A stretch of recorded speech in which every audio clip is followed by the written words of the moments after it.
What's up, guys? This is Cash Shake, Chairman, CEO, and co-founder of Baseball United, the first professional baseball league in the history of the Middle East and South Asia. And you're watching the Legends on Deck podcast with my boys, Brian Koss and David Conde.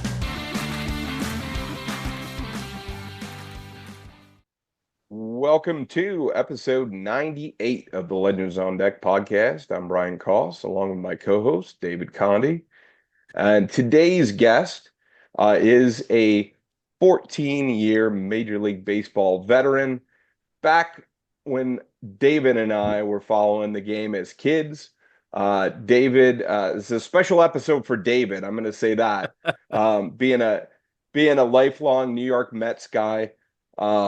We have Wally Backman today, 86 Mets, came up in 1970, or was drafted in 77.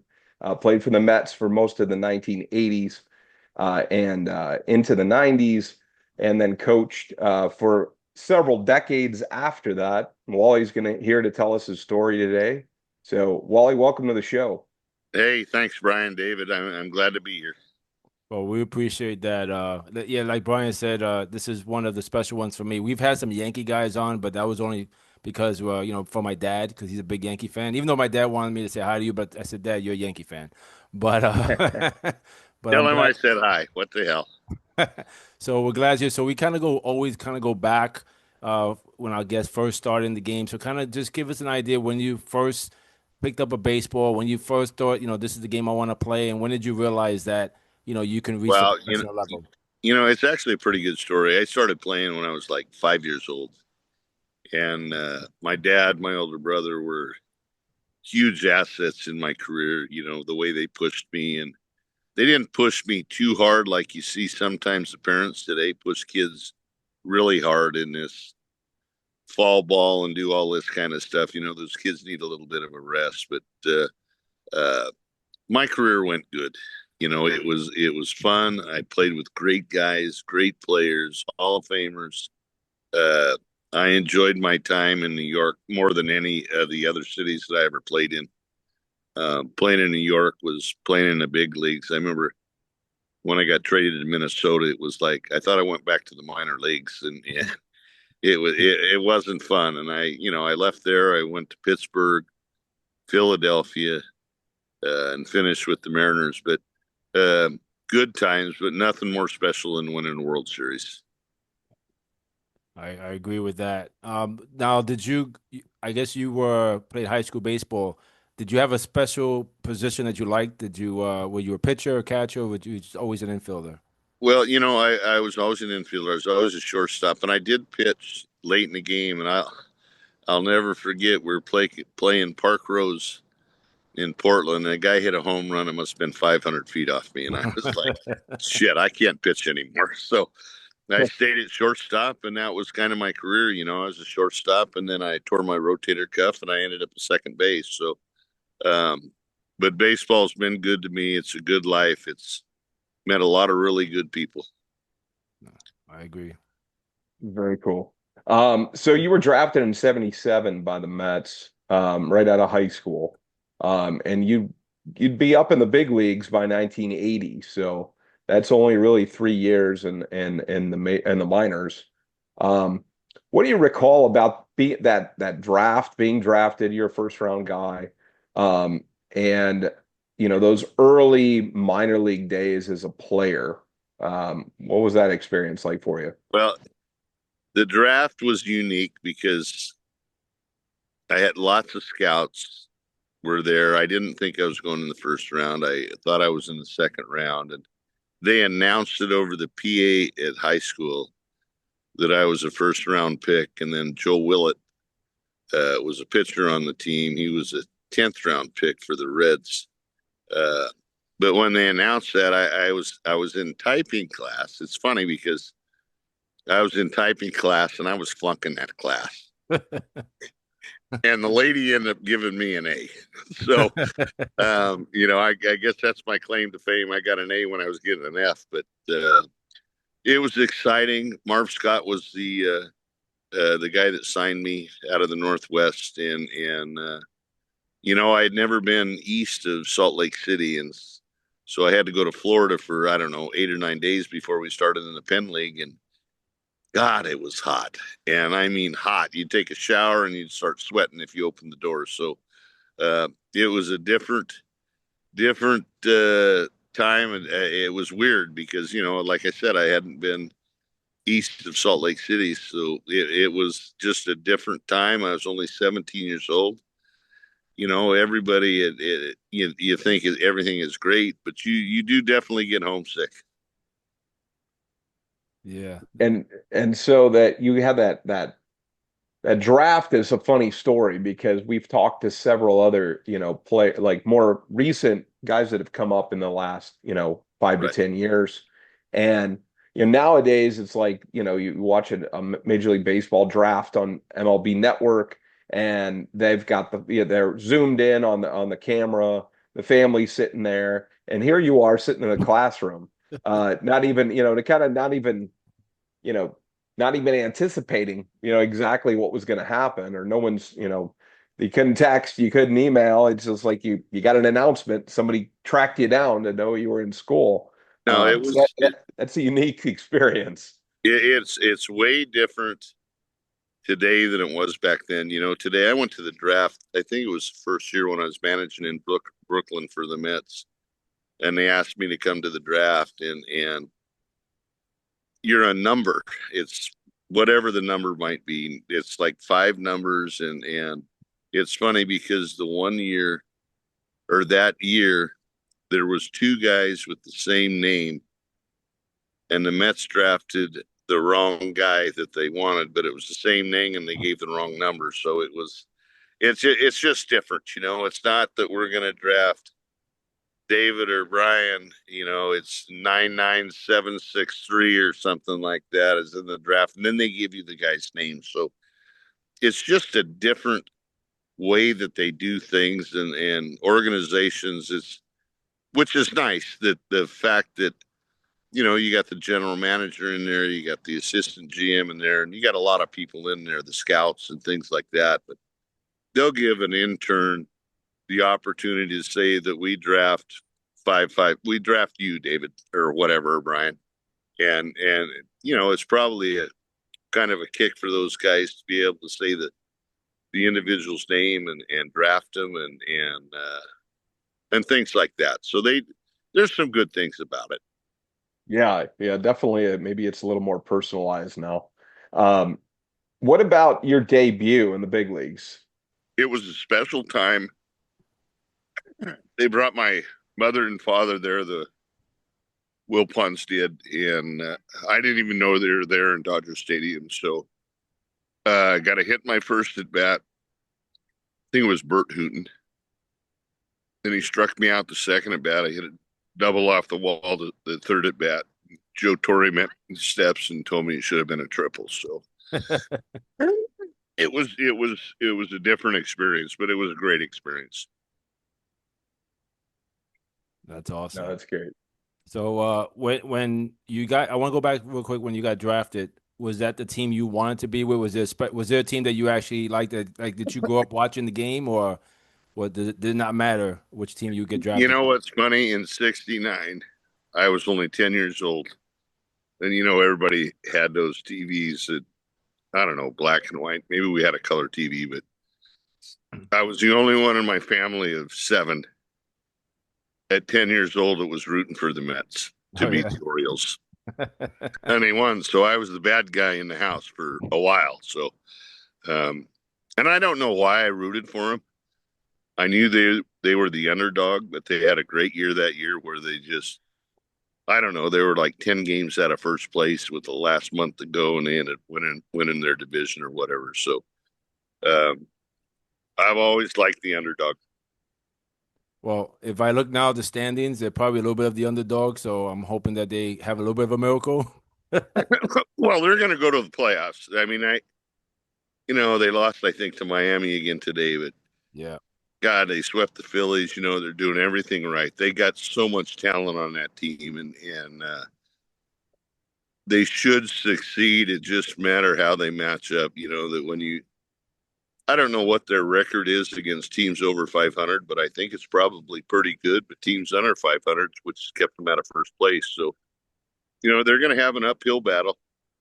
They got great players. They got players that I had in the minor leagues, like Brandon Nimmo and things like that. And they're good players. I mean, when you got guys like Soto and Lindor, you got two of the best players in the game. And they're in New York City, where it's really the only place that somebody wants to play. But I think as a player, a lot of players, you look at a Bobby Bonilla, and I'm good friends with Bobby, but he struggled in New York. But shit, New York's still paying him. Yeah, So, no, Yeah, that's forever. true. Good for him. Back in the 80s when you came up, I was 7 years old, 1980. Around that time, my father was a canine officer. He was the first canine cop that came through the NYPD, New York Transit. So all that time, it was all that craziness going on. And I was a huge Mets fan because of my mom. I mean, she took me to games and stuff, and we would go to games from all of the 80s. And I know it's probably the worst. I mean, they were not good at all, unfortunately, but we were right there in the front row watching the games. And it was just to be there in the stadium. And all of my friends were Yankee fans. My dad and my stepfather were Yankee fans. So I was the only one in the neighborhood. So '86 was special for me because when we won it, and I had bragging rights for at least 1 year. So that was a good thing. But Hey, you had we didn't have no bragging rights in 1980 when I came to the big leagues. There was me, Hubie Brooks, Mookie Wilson, Ed Lynch. It was kind of the turnover for the Mets in the 80s, but the veteran players, the Maddox, different guys that were there. I mean, Lee was there, but Lee still was there when we won the World Series, Mazzelli. I can remember him talking when I first got to the big leagues. We're in LA, and we can't lose 100 games. That was our thing. I don't think we lost 100. I think it was 98 or 97, but we actually played good the last, I don't know, 3 weeks, 4 weeks of the season when we got called up. So it was but to see the difference between, hey, we can't lose 100. It's not about talking about winning 100. It's talking about not losing 100. So it was a tough time, but that was really the transition period for the Mets. And they brought Frank Cashin in, and a lot of things changed when Frank Cashin, he knew how to evaluate players. And I think it's probably the best guy that I ever played for as a general manager, just because he knew how to put a team together. I mean, we had guys coming like Strawberry and Gooden and Dykstra. This was under his realm, I think, of the draft and things like that. So, God rest his soul, he knew what he was doing. So, and it made a great team. We should have been a great team for many, many years. The one thing that I'd like to add is I wish we were playing in today's world, because everybody thought we should have had a dynasty. It would be a dynasty if it was with the wild cards. I mean, we won 90 some games. I think it was 98 or 99 when the Cardinals won 101. We didn't go to the playoffs. So, times have changed. Players haven't changed. The game on the field is still the same game, but some of the people that are involved in baseball, that stuff has changed. So, but I think with the wild card, it gives other cities a chance to follow the game, love the game, and pull for their teams and their players and things like that. And, I don't know what it is, but there's been so many wild card teams probably in the last 5 or 6 years that actually won the World Series. Yeah, it's momentum probably. Yeah. Heading into the end of the season, you got to fight hard to try to get in, and then that just kind of carries you through the postseason. Hey, when you're hot, you're hot. You don't care who you're playing. A player doesn't care who they're playing. Yeah, they might care a little bit, but if I was Philadelphia Phillies, I wouldn't want to play the New York Mets at Citi Field right now. I can tell you that. Yeah. But when you think about going back in the '80s and about the '86 team, did you guys have that feeling from the beginning of the year that this was our year? Was it some point in the season that it kind of like clicked to say, "Hey, we got this. This is the year we're going to do this"? No, I'll never forget the meeting Davy Johnson had. In '85, we lost to the Cardinals. And we, again, we would have been in the playoffs if there's wild cards. But when we went into spring training '86, Davy was like, this is the time, guys, that we're not playing for second place anymore. So let us know that we're a championship team, and great guy to play for. Had super energy, could motivate a player as well as anybody I ever played for. And if I was to talk about that, I played for Piniella, Torrey, Tom Kelly, who I wasn't really fond of, but I played for some great guys. Jim Leland, one of the best I ever played for. So Davey really knew how to motivate us and kind of put that fire under us. And, we played for this guy. This guy believed in us. He protected us. And we played our ass off for this guy. Yeah. Yeah, I remember the start of the season was a little rough, and then also guys went on a tear, and that was it. And then we had rap music, songs, and we had videos going on. It was an amazing summer of baseball that year. Oh, no, it was a great year, especially for us. I was still pretty young. I think I was 26 or something, but it was a great year. I mean, the parties we had on airplanes, parties we had after the games. I mean, nobody, and a lot of the teams, or most of the teams, probably did the same thing. But being in New York, it was like put on a high scale. And, they're like, how can these guys do this? But we'd go out after a game, and there might be 15 of us going out and having a few beers or whatever after a game. And, the next day you play a day game and you thought, shit, I'm not doing that again. I feel like shit today. And after the game's over, it's like, hey, let's go back out for a night. So we had a good time. We were a very close knit team. Chemistry, people argue about chemistry, but chemistry with average players or good players can definitely make the difference. Yeah. So once you won the division, and I mean, it seemed like, towards the end of the year, it was almost a gimme. You got into the postseason. That first series, like with the Astros, that was a tough series. I mean, you had Mike Scott, and you had who was the other pitcher that? I mean, pretty much, I don't know if he was scuffing the ball, I don't know what he was doing, but that ball was moving. No, Mike Scott and I were roommates in an instructional league one year when he was with the Mets, and Mikey was just a 500 to below 500 pitcher, but he was serviceable. And all of a sudden, he came up with this pitch that I think it was Roger Craig that taught him. I don't know if it was scuffed. I would say probably yes. We had a bucket of balls, but you know what? Hey, sometimes in any sport, if you're not trying to cheat just a little bit, you're not trying to win. So you do everything it takes to win, and that was the motto of the guys when I played in the 80s and 90s. Yeah. Well, I don't. All I know, the ball was moving. Whatever he did to it, the ball moved. So it was definitely scuffed. The ball moves now. It was definitely scuffed. Yeah, the ball moves now, but I think because they do this crazy spin and it's all over the place now. Well, you'd hold it on one side, it'd go one way. You'd hold it on the other side, it'd go the other way. So you didn't know what the hell it was going to do. Yeah. So when you get into the World Series, now you have all the game. We get down, we go to Boston. You guys come back. I gotta ask about the Game 6. I gotta ask about that because I'm in my room. I literally told my mom and my stepdad, "Don't talk to me." It's like the last thing. We're down, and I'm holding on to this pillow, and I'm about to cry. 2 outs.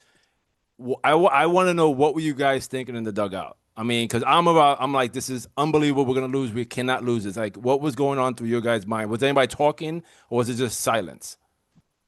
It was kind of silent, but I made the first fucking out. And then Keith made the second out. Kevin Mitchell was on the trainer's table, and they called him to pinch hit. That's what is so special about baseball. There's no time limit. So crazy things can happen, I mean, I can talk all about Game 6 where Dave Stapleton would be the defensive replacement for Bill Buckner, but John McNamara wanted Buckner as a veteran to be able to stay in the game. And I totally understand that. But in baseball, there's a reason that you make changes. And I can tell you this, I would never do that. I would never. I can remember we won a championship one year in the minor leagues, and I was with the White Sox, and they told me that I could pitch anybody that I wanted to. And we went to game 3. We were up 2-0 against the Dodgers that were in Jacksonville, and I pitched my bullpen, and we shut them out for 9 innings and won the game. And my number 3 starter was really my number 1 starter. And he was pissed off at me like you wouldn't believe. But I said, we're trying to win a championship.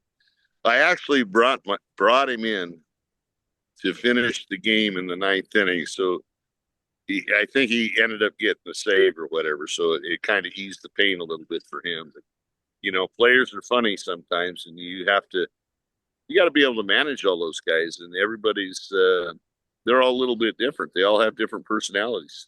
Yeah. So did you think Buckner should have been maybe pulled out that moment, especially a game, or maybe they wanted to keep him on the field? Who's that? Buckner. Maybe they wanted to keep him on the field because no, that's out. 100%. If I was managing the Red Sox, then Bill Buckner would not have been in the game. Dave Stapleton, you can go back and look at everything. I played against Dave in the minor leagues. He was always the defensive replacement for Buckner. And you got to remember, Buckner had bad Achilles tendons, and he couldn't move around. He couldn't bend over. And that's basically, that's as easy a ground ball as you could catch that Mookie hit to first base. And, for Billy, and, God rest his soul, but he shouldn't have been in there. He still would have. They probably should have won the World Series, and they didn't. I remember that on the Diamond Vision out in left center field, the Mets congratulated the Red Sox for winning, and that kind of pissed us off. And the game wasn't over, but there was like 2 outs. Yeah. But like I said, there's no time limit, so it gave us a little bit of a boost, and sometimes a little bit of a boost is not enough, but it was that time. So when the winning run scored, you saw hit after hit after hit. Did you go in your mind like, oh, this is it, we're gonna win it? This is our year. There's no way a team comes back. Well, it was weird because we won that game, and then the next day I think was rained out. Yeah. And then we were behind 3-0, 4-0, whatever it was, and we came storming back. With a day off actually hurts the team sometimes, especially kind of the momentum when you have that energy that you just want a big game. You want to come back and play the next day and just get right at it, and the rain out kind of evened the score a little bit. So where, we were on a even keel, I guess, that day when we started, but we prevailed, I guess. Yeah, you made my year. Made mine too. And I've been waiting for the next one, but I was going to say it's made your last 38 years, David. It's been a while now. I know that, and it's something that's special to me. I still wear my ring every day. Awesome. Yeah. So it's special to all the players that played in that, But you see guys, another one, God rest his soul, Rusty Staub. Yeah. Played 22 or 23 years. He retired after 84, 85 with the Mets.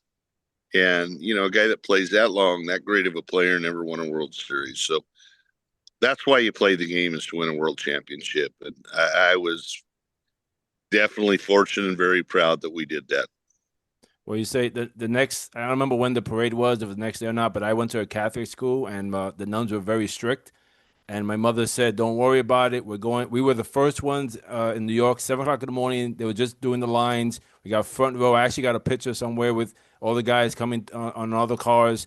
But then when I got back to school the next day, the kids are like, you're in trouble. The nuns, we saw you on TV. We know you were there. You're the only Mets fan in school. That's awesome. I said, I'll take the beating. I'm fine. Yeah, you're not going to get in trouble for that. They got to, it doesn't happen very often. And, I'm pulling for these guys, the Mets, and shit, it's just been almost 40 years, right? Yeah. Yeah. So it's time. I mean, Cohen has done everything he possibly could. He spent more money than God would have spent on a team, so he's trying, and he's got great players. It's just about, I'm telling you, chemistry is a big thing in baseball. So how these guys unite with each other is very important, because they really do have two of the best players in baseball with Soto and Lindor, and you got you can't talk bad about uh, Pete. Nimmo or Oh, Nemo. Petey. Yeah. I mean, Alonso's got more RBIs, just about as many home runs as guys that are making $300+ million a year. Okay. Mhm. So is he valuable? When they talked about getting rid of Pete Alonso, this team would have been 12, 13 games out of first place. Mhm.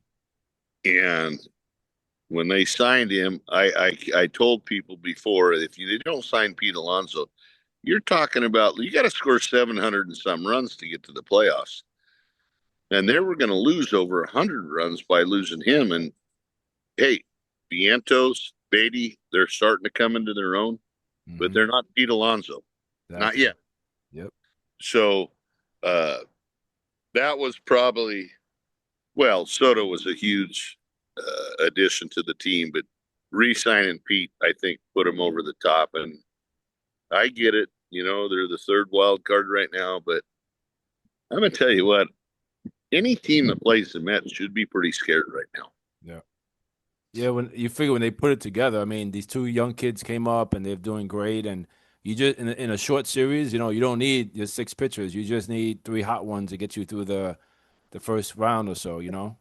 That's all you need. And, they're young, but they're good. And I really like Mania, the lefty. Yeah, Um, so, but the young guys, they haven't seen him. I know they got all the information on him, but they got good shit. yeah, And they're pretty good. And you can watch as many videos you want to watch, but until you see the action in the baseball and as a hitter, it makes it a little bit different. You can watch everything on video and all that kind of stuff and see different things and see different ways that they pitch, different patterns that they pitch. But when you actually haven't really faced the guy very many times, it makes it tough on you. yeah, yeah. I think he pitched against the Braves. They kept saying, "Oh my God, that ball moved so much, we didn't know where it was gonna go." Yeah. You know. So, no, it makes it tough. I mean, these guys are legit pitchers that, they got a big future. How they can handle the postseason or, down the wire is something you got to see. New York is a hard place to play in. Fans are tough, but they're the best fans in the world. But you gotta figure it out. The ones that can play in New York are special players, because you think about it, over the years, the Mets would get good players and they couldn't handle New York. I mean, you got to thrive being in New York and be excited to play in front of big crowds every day. And you got to take the pressure. Hey, you're going to get booed. It's going to happen to every player that plays in New York.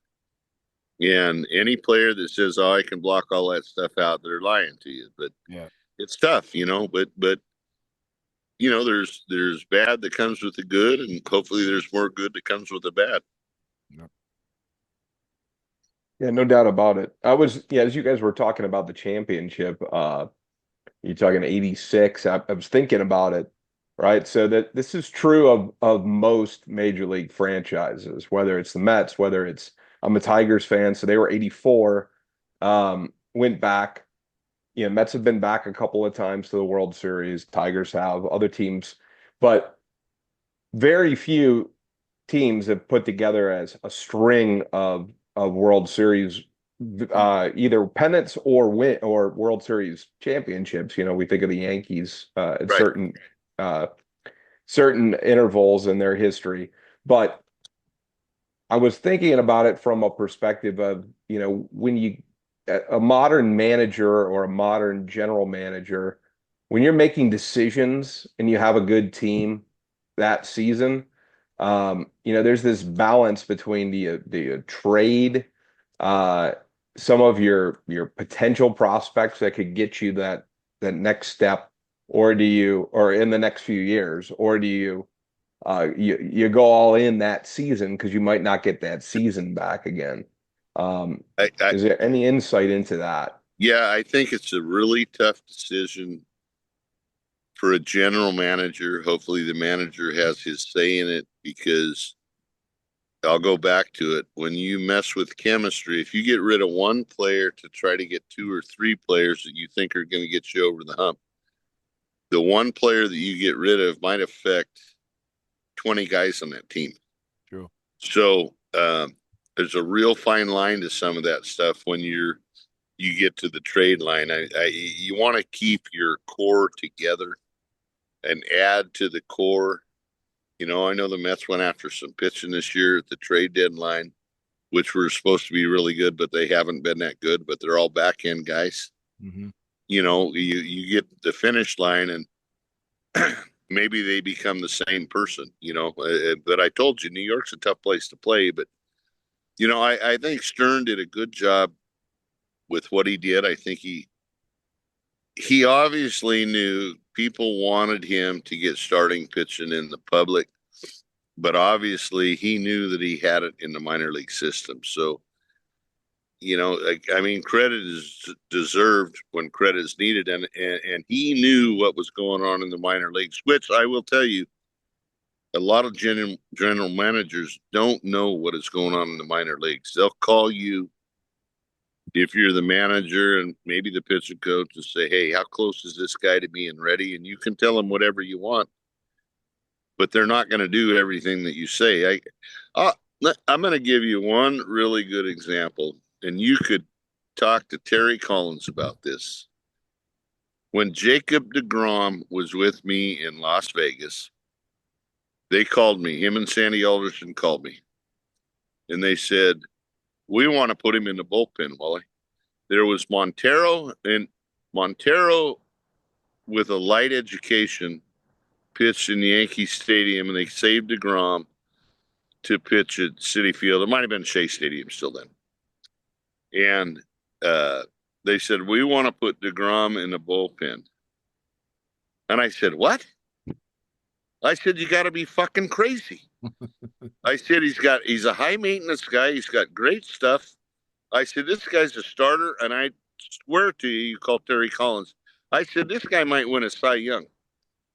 And the rest is history. Terry and I still laugh about it, because this was not coming from me or Terry. This is coming from above us. And I was like, really?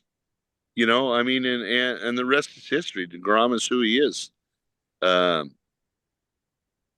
I got in a lot of trouble with the Mets from time to time when I said that Syndergaard and Harvey and all these guys, I thought they could all win a Cy Young. I can remember sitting I can't remember, is it Shannon? What is the bar that's right there at Citi Field?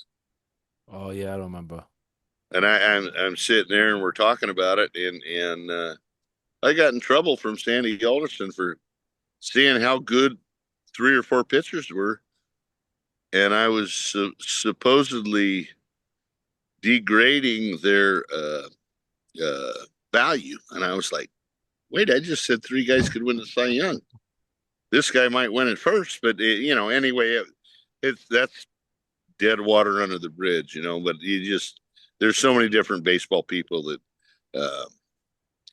they think they got it all figured out, and they never played the game. And I've never been in the front office, but I do know players, and I know how they react. And so it's a different, I probably stepped on too many toes and told them that they were wrong.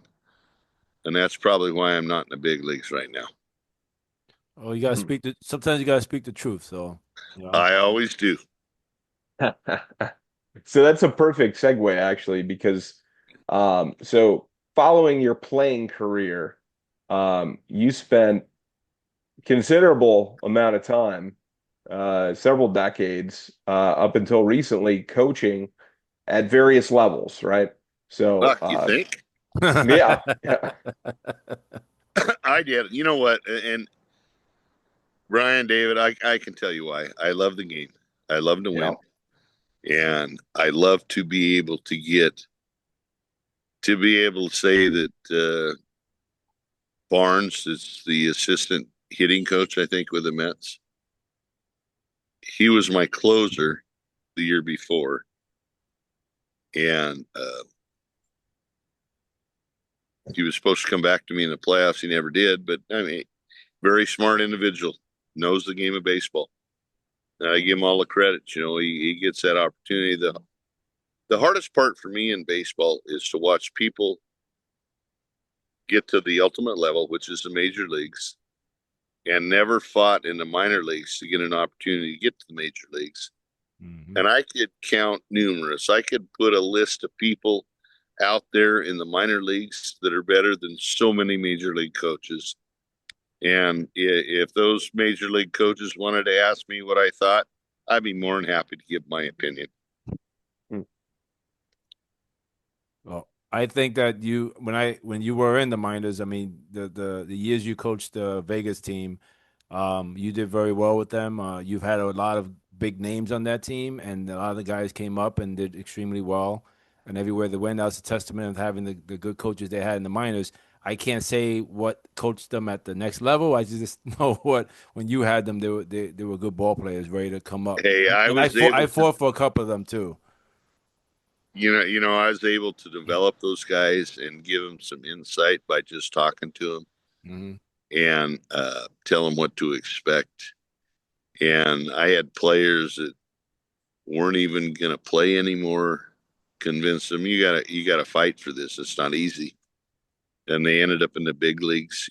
I mean, even Brandon Nemo was thinking about not playing anymore. So Wow. look, this guy signed a $160 million contract. He's a hell of a player. He's a great kid, one of the nicest individuals I've ever met. But he's not the only guy. There's so many players out there that get mismanaged by certain coaches because they have their own shit. What do you call it? Their own agenda. Mm-hmm. And the one thing that I learned a long time ago is there is no agenda. I played. So my days are over as a player. But these other people, they have an agenda. Not all of them. I can't say all of them. But they have an agenda to be able to do whatever they can to get to the big leagues. And I understand it. I kind of understand it a little bit, but it's not the right way to go about your business. So do you think that your perspective as a player going into coaching, did it change the way you viewed the game, being on the coaching side than you did as a player? It really did. In 1990, when I played for Jim Leland, uh, if I wasn't playing that year, we had Jeff King that played third base. I'd never played third base before, and Leland says, "Well, I need you to play third base." I says, "You got a number one pick." They traded. I think Jeff King came from, I don't know where he came from, Kansas City or somewhere. And I might be wrong on that, but uh, I said, "Sure, I'll give it a shot." We beat the Mets in the National League East that year in '90. But there's so many different things that you learn about players, and I got to go back to your question. Give me your question one more time because I got more to add to this. It was really about how your perspective may have changed as Oh, transitioning from a player and then seeing it on the coaching side. well, Jimmy Leland. I'm going back to Jimmy because I was towards the end of my career, and Sure. Jimmy would say, "Come sit by me," and I'd sit by him, and he would say, "Wally, what are you going to do right now?" I said, "I'm going to put this guy in the game," and he says, "No, you can't do that because they're going to counter you and put this guy in the game." So, the thing with Jimmy was the one that told me that he thought I'd be a really good manager. Um, and so that's why I started my career managing. I didn't know that I was going to be really interested in doing it because I was still a player, but I took a couple years off, and I got just as much thrill as managing and win a championship as I probably did as a player. But, seeing the players succeed and win championships is, as a manager, that's what it's all about. It's not about the manager. It's not about the coaches. It's about the players. It's about communication and those type of things with your players. Yeah, definitely. We've talked to quite a few coaches at various levels, right? So, we Sure. talk to high school coaches all the time. We've talked to college coaches, guys that have coached in the minors. And I'll tell you, Lynn, I don't see any people in the game more dedicated than the day-to-day process of that. I'm astounded by like if you take a player, right, and then you add all the things that the player has to do, Right. plus the decision making side and just the care for the team and the facilities and all the other things that go into it. It's like you get a major league team. I guess there's 26 players now, but when I played, it was 24 and 25. It's like having 25 kids, and how do you get these guys to come together and play the best baseball they can play and pull for each other? Because I played on a lot of teams, and I know guys don't pull for each other. They're more worried about their own stuff than the team stuff. So when you can put a group of players like that together, and that's why I go back to chemistry. It's so important to have quality chemistry amongst your players, and that's really up to the general manager. So that's why I give Stearns a little bit of credit. This team's pretty good. It should be better. But you go back to Frank Nash, and he hurt me because he signed Tim Tuffle, and so then I had to platoon. But he brought the right guys in that could make a difference and still be part of the team after he had been there for 5, 6, 7 years. But he was able to bring guys in that would be able to motivate each other and play as a teammate. And people don't understand how important that is. Yeah, I agree. I coach Little League. I probably coached my kids since they were young to now, and I always believe the same thing: the chemistry, the right fit, the right kids. The ones I didn't like, I kicked them off, and I wasn't allowed to do that, but but I always preach that if, you have the right fit, we'll win. And most of my Yeah, teams no, I help did well. it's funny, Brian David. I helped my son coach my grandson this year.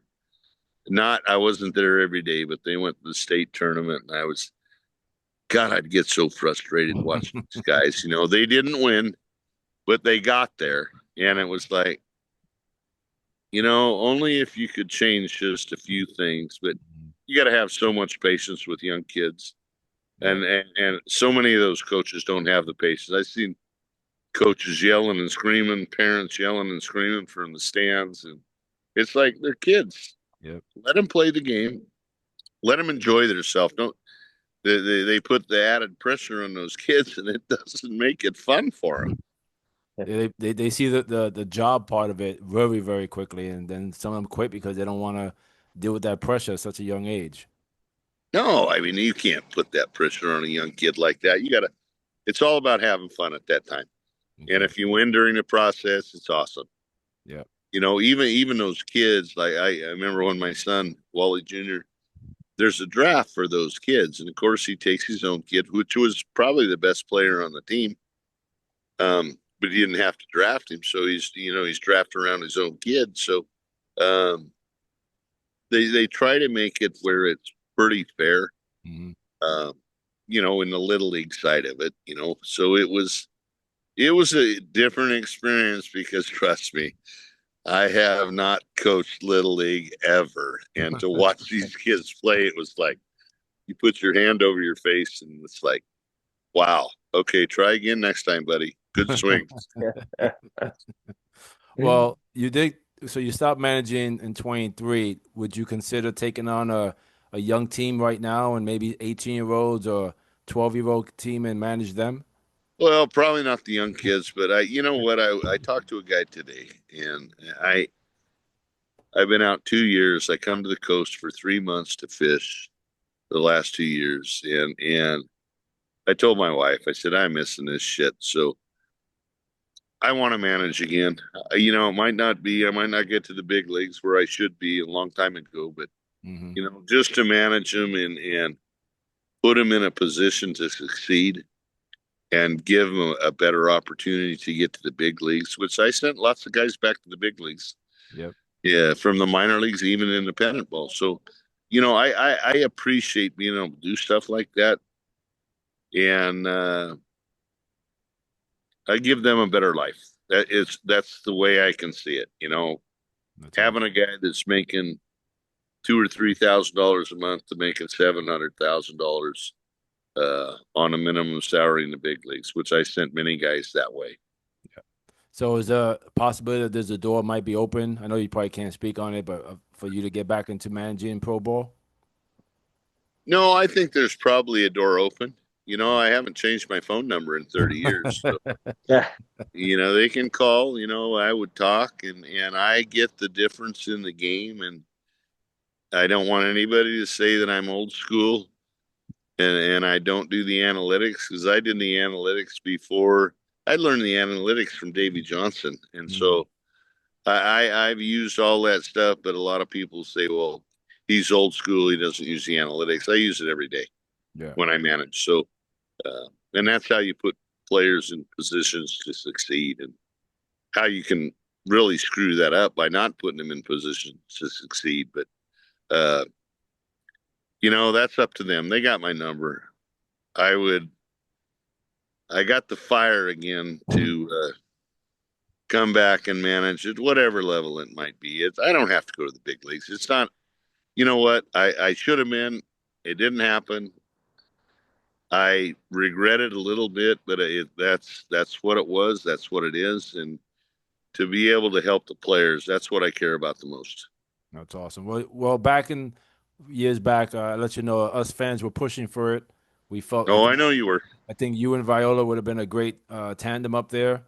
And I think it would have helped a lot of maybe, put some fire, maybe even now put some fire in the team. I'm not going to say. I think it definitely would have helped. Yeah, I agree. Well, in between the time where you managed and you kind of took some time off, you started your own podcast called 86th. And I saw Right. a couple of those episodes with some of the former teammates. Is that something you're still doing right now, or are you still I'm not doing it right now, but I think I'm going to restart doing it. I have another producer guy that I really enjoyed doing what I was doing. I was doing it with a company out of Nashville, and the guy embezzled a lot of money, so it kind of shut us down. Okay. If I don't know, maybe you know who I'm talking about. Yeah. And so it kind of shut us down because I was just doing it to do it. Trust me, I wasn't getting paid. Mm-hmm. And I was doing it thinking that, and I know how the podcasts work, you want to get some credibility and some sponsors and things like that. And I think the podcast is a great thing because it's the podcasters, unless you're one of the very few, you're not going to get rich, but you're giving out great information. You're following a team or teams or the whole season, the whole league. But I think it's better information that we're getting off TV. And the reason I say that is because those TV guys, they travel with the players. Mm-hmm. Right. So, we can give our serious opinion about something. If they don't like it, that's fine. But I know we're right. Yeah. And so it's like, I think podcast is a huge thing. It's an upcoming thing. And I think if people really pursue it, in my 6 or 7 months that I did my podcast, that I had 2 producers, a co-guy with me, and I was the only one that didn't get paid. Yeah. Oh man. So it was like, wait a minute. I'm not asking for a lot of money. My co-host was getting paid, and I was supposed to work off commissions, and I had good information. I just wanted to cover the Mets because I have all the insight on all those players in the minor leagues and even in the big leagues. It's what it is. Shit happens. We'll So, see Oh what yeah. happens. well, Yeah, the podcast world is always great. Like it's opened up a lot of doors for me and Brian to really share a lot of stories out there. And we don't get too critical because we're sharing someone else's journey. But I think when we do our own show, once in a while, we might get a little critical on our own teams for not Sure. doing well. Well, I mean, that's your prerogative to get on your own home team, So it's, hey, Mets just lost, what, 2 out of 3 to the Marlins? And they beat the Phillies 3 out of 3? Come on. It was 3 out of 4. Yeah. yeah. Jeez. Even worse. That even makes it worse. So it's not like you got to be more consistent. And for their sake, I know I was supposed to come back there for a signing, but we've changed the dates. Nobody knows it yet, but I think it's the 13th where they got the old timers thing. It's with the younger guys. It's not with us old timers, but which I don't understand. But that's that's their like I said, it's their prerogative. So they're going to do what they want to do. But it'd be nice to see the Mets a little more consistent. Everybody, you read more stories about the Yankees being shitty and all this. Well, you know what? They're going to the playoffs too. Yeah. And I wouldn't want to face those fucking guys. So, you know what? I would say if I made a crazy prediction, the Mets and the Yankees go to the World Series, I think that you could see another Subway Series. I really believe that. I don't think the Dodgers are that good unless it's the Padres. I think the Padres are really good. So somebody's got to knock off the Padres. So that's probably going to have to be the Mets. So It'll we'll probably see what line up that happens, way. guys. It'll probably line up that way with my luck this year. So Yeah. So we'll see. The Mets have Yeah. got good starting pitch, and they got young, good starting pitch. And how they perform in the postseason is we'll have to watch and see. Hopefully, well. yep. Well, I think it's pretty wide open right now on both leagues. And yeah, well, we would love to see you do your podcast again. Hopefully you find a producer that works out for you. Well, I have a producer that works out for him. We're going to see how it goes. So it's a good guy. Tyler's a good guy. Um, we're supposed to come back and do a few autograph shows this next month, and we'll kind of go from there and see how it goes. Cool. That's great. That's great. Well, Wally, we appreciate you taking the time with us today. Sorry for ruining your fishing trip. Now, you guys will pay the price when I find you. Yeah. Maybe we'll just come out there and go tuna fishing with you. Hey, I would have rather done. We should have done it on the boat today. There we go. There we go. All right, Brian, David, I appreciate it. Good to talk Thank to you you. very much, Wally. And yeah, this was episode 98. And just a couple short plugs. Make sure you're subscribing to our channels, our social media accounts, our YouTube, all those things. David, Yep. it's always remembering me. You're always reminding me on the subscribe button, but very important. We want to get this show out there and all our others. We've had some great guests, and Wally was here to share his professional baseball experience with us, and we appreciate his time. Thank You guys take care. Brian, David, thank you for having me. Thank you, Wally. Really appreciate it. Thank you.